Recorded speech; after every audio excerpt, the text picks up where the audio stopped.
दोस्तों नमस्कार, मेरा नाम है शेखर और स्वागत है आप सभी का हमारे YouTube channel Shekhar study point पर। दोस्तों इससे पहले मैंने आपको 15 क्वेश्चन दिए थे, वो हमारा पार्ट अभी पेपर सेट 1 ही चल रहा है और इसमें पूरे 100 क्वेश्चन आपको मिलेंगे। अभी हमने जो इससे पहले वाला पार्ट अपलोड हुआ था, अगर आपने नहीं देखा है तो आप लिस्ट में आके देख सकते हैं। उसमें 15 क्वेश्चन करा दिए गए हैं।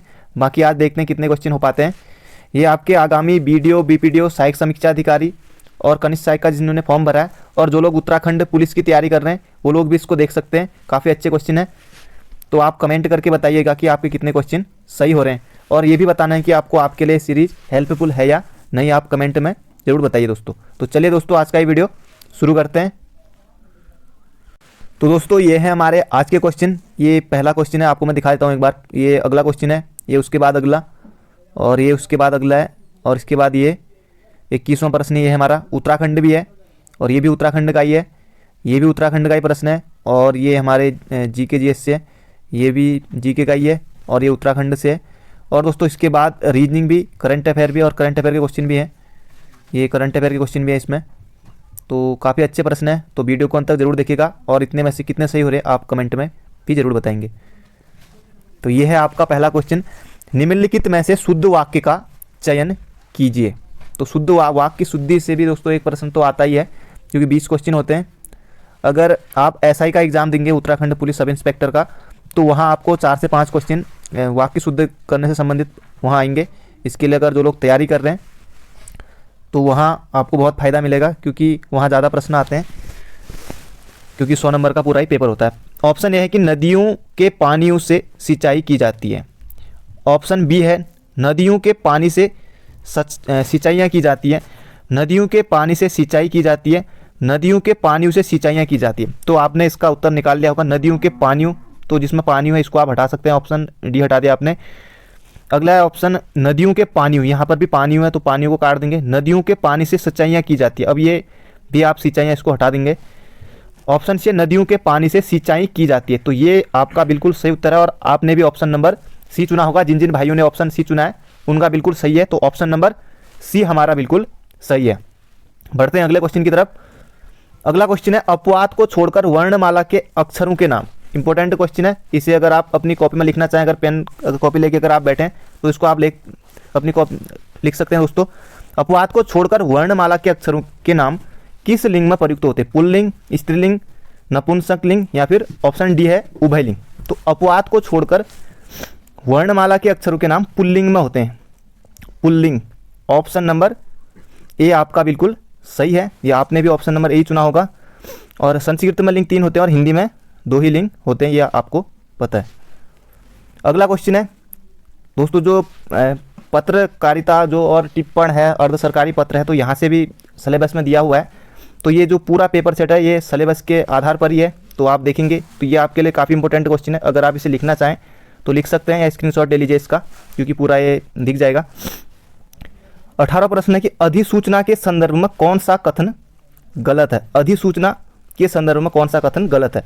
इसे विज्ञप्ति भी कहा जाता है, ऑप्शन ए है। बी में है इनमें प्रेषक का उल्लेख होता है।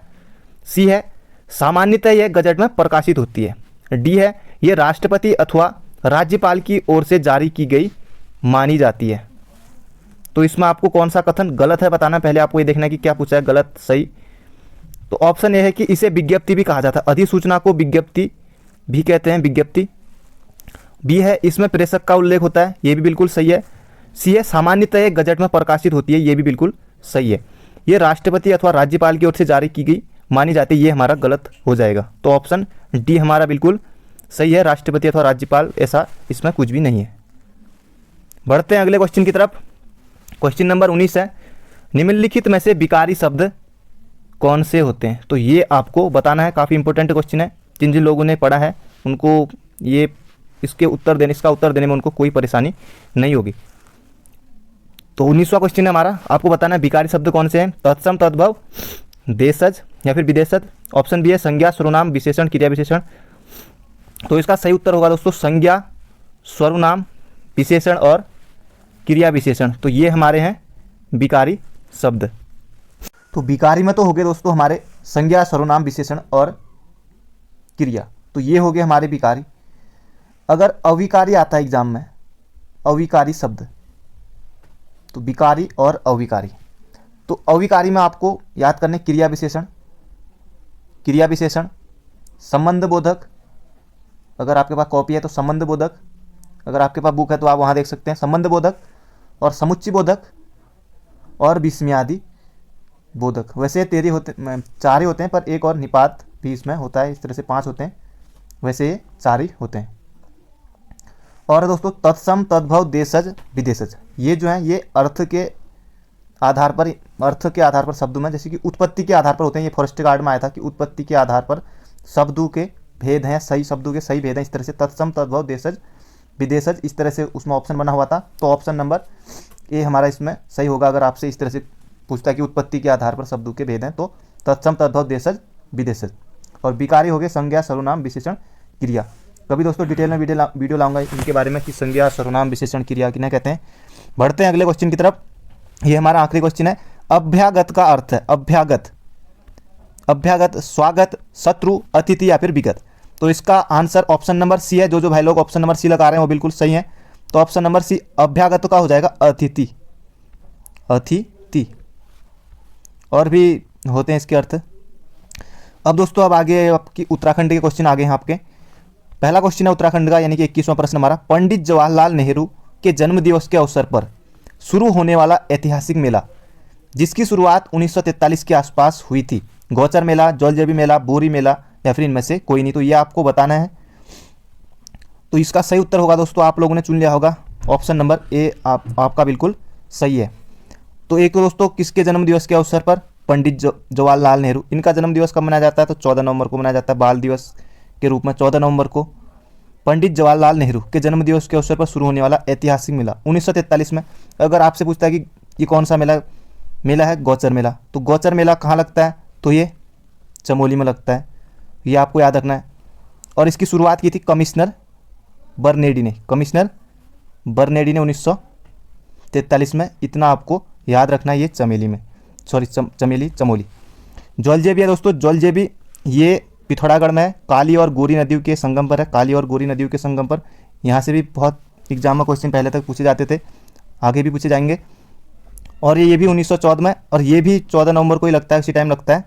और इसकी शुरुआत की थी गजेंद्र बहादुर सिंह ने 1914 में, गजेंद्र बहादुर सिंह 1914। पिथौरागढ़ काली और गोरी नदियों के संगम पर है जौलजेबी। और ये बोरी मेला, ये भी दोस्तों ये भी चमोली में ही है। बोरी मेला ये वहाँ लगता है जब लाटू देवता के जो कपाट खुलते हैं, तो तब लगता है बाणगांव चमोली में, बाणगांव चमोली में ये मेला लगता है। अगला क्वेश्चन है, ये भी काफ़ी अच्छा क्वेश्चन है दोस्तों। निम्नलिखित में से कौन एक सही सुमेलित नहीं है। तो आपको ध्यान रखना है कि क्या पूछा है, सही सुमेलित नहीं है। द्रोणताल काशीपुर, यमताल सहस्त्रताल के समीप, कांसरोताल रायवाला और खीड़ाताल बद्रीनाथ। तो खीड़ाताल बद्रीनाथ। तो द्रोणताल काशीपुर उधम सिंह नगर बिल्कुल सही है। द्रोण ऋषि ने उनकी वहाँ कुछ तपस्या की थी, तो ये वहीं है, द्रोणताल काशीपुर में ही है। यमताल सहस्त्रताल के समीप, सहस्त्रताल के समीप यमताल, ये है टिहरी में। आंचरी ताल भी टिहरी में ही है।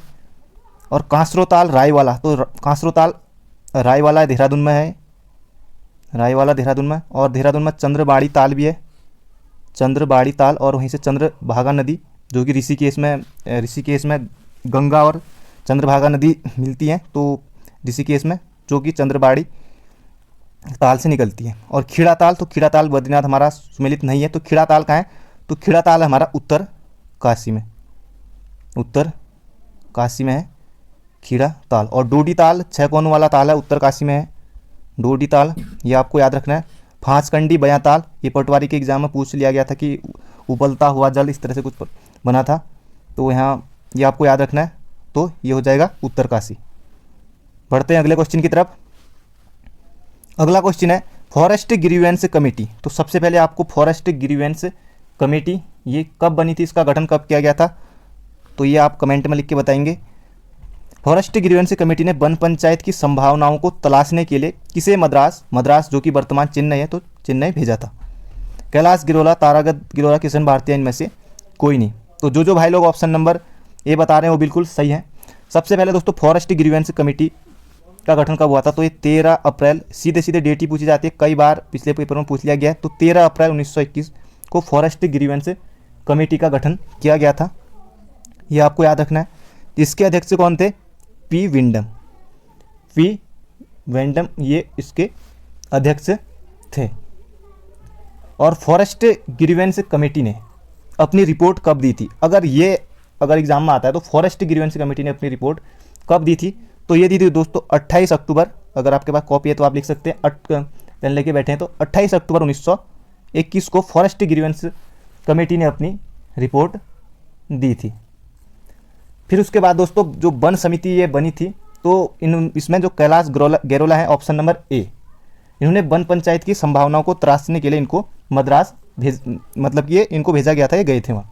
और इनकी यात्रा जो चली थी, ये चली थी 10 जनवरी 1928 तक ये इनकी यात्रा चली थी। बाकी तारा दत्त गैरोला ये पत्रकारिता से संबंधित है। अगला क्वेश्चन है, ये दोस्तों जीके का क्वेश्चन है, सूची 1 को सूची 2 के साथ सुमेलित कीजिए। तो ये आपका क्वेश्चन है, थोड़ा मैं कलर चेंज कर लेता हूँ। पानीपत का प्रथम युद्ध 1526 में हुआ था। ये आपको बताना है कि कौन कौन ये शासक दिए हैं, एक तरफ दिए हैं युद्ध, एक तरफ दोस्तों शासक दिए हैं, एक तरफ दिए हैं युद्ध। तो पानीपत का प्रथम युद्ध कई बार एग्जाम में पूछा गया है, बाबर और इब्राहिम लोदी के बीच हुआ था 1526 में। तो ये ऑप्शन ए को हम मिलाएंगे तो बाबर और इब्राहिम लोदी, तो ए का हो गया 4। खानवा का युद्ध 1527 में, और चंदेरी का युद्ध 1528 में, घाघरा का युद्ध 1529 में। तो ये आपको इसमें मिलाना है। तो ए का हो गया दोस्तों 4, ए का हो गया हमारा 4। और खानवा का युद्ध हुआ